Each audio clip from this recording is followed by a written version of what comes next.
उनका भी एक रोग है, मैं छुपा कर रखा हूँ। कौन सा ऐसा रोग है पवन सिंह का?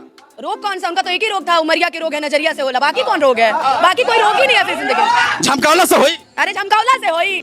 पावर स्टार पवन सिंह के साथ में रहने वाली अनुपमा यादव ने बहुत ही बयान दिया, जो कि आप लोग की बात करूँ वो बयान कि आप लोग मेरे वीडियो के माध्यम से सुन के अतरज लिए, लेकिन वो बयान बहुत ही तगड़ा दिया कि जो आरती न्यूज़ वाले पवन सिंह के साथ में रहने वाली अनुपमा यादव से सवाल किया गया कि ज्योति सिंह ने बयान दिया है कि पवन सिंह के बहुत बड़ा रोग है। तो यहाँ तक बात करूँ कि अनुपमा यादव ने बहुत ही अच्छे तरीके से बयान दिया, जो कि ज्योति सिंह के कि पावर स्टार पवन सिंह की भोजपुरी का शेर का कोई बीमारी नहीं है। जो कि आप लोग यहाँ तक मैं जानता हूँ पवन सिंह के बारे में कोई बीमारी नहीं, एक ही बीमारी है जो कि सनैया लगावल, जो कि वो गाना है वो प्यार का बीमारी। तो वो बीमारी सबको के पास में है, लेकिन बात बाकी कोई भी बीमारी नहीं है। पवन सिंह सबको दिल में बसाते हैं और सबसे प्यार करते हैं। यहाँ तक है ज्योति सिंह के बारे में, तो ज्योति सिंह में क्या आपसी में अनबन हुआ नहीं हुआ पवन सिंह ही जाने। जो पवन सिंह के गलत लगा बिल्कुल सही कर रहे हैं। तो इस वीडियो के ज़्यादा शेयर करके आप लोग